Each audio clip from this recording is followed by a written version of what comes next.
Rəqqasə Fatimə Fətəliyeva səhhətində problem olduğunu açıqlayıb. Sənətçi bu barədə incə səhər verilişində danışıb. O özünü gərgin hiss etdiyini və həkimə ehtiyacı olduğunu deyib.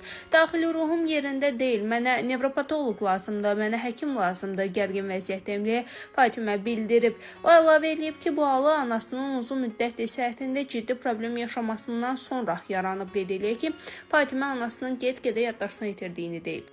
Necə o kofe çıxır sonra ay dəhşətlər, bilmirəm indi içə biləcəm ya yox.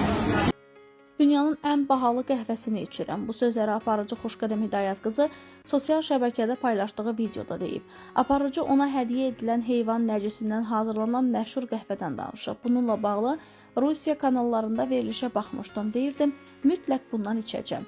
Heyvan necə qəhvəni yeyir, necə çıxır, bahalıdır. Amma çox möhtəşəmdir deyə Xoşqədəm bildirib. Bahalıdır, amma çox ləzzətli. Teşekkür ederim.